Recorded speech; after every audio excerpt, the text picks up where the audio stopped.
When I was at school, I was taught needlework, cross-stitch and making things out of felt, and I wasn't a very good sewer.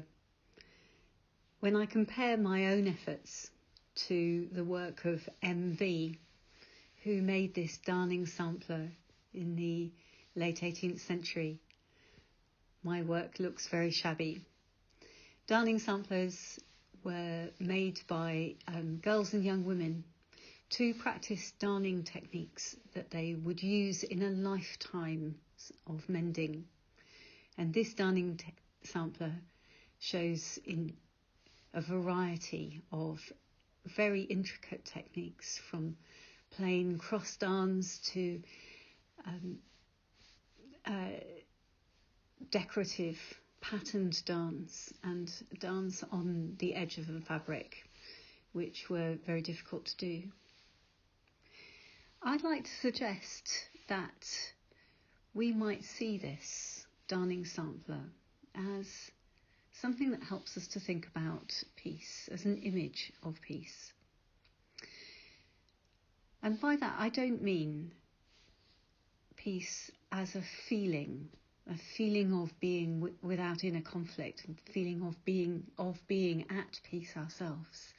Rather, I mean peace as a process, as making peace.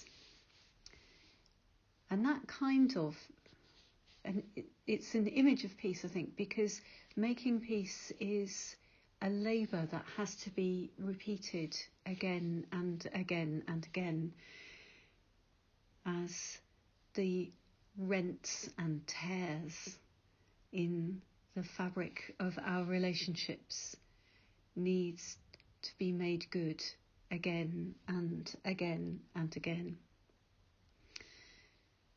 Jesus said, "My peace I give you. I do not give as the world gives. Peace I leave with you."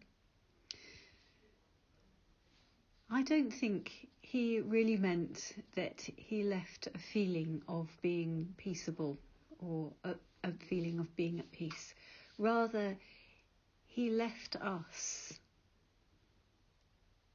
a part in his work of peacemaking.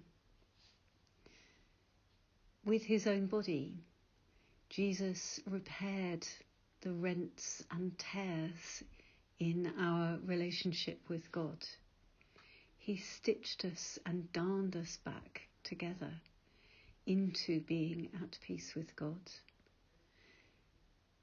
And maybe he left us the task of being part of that work of darning and repairing the world, of reconciling in our own relationships, of giving and forgiving, of repairing and making good. So I wonder, looking at MV's beautiful sampler,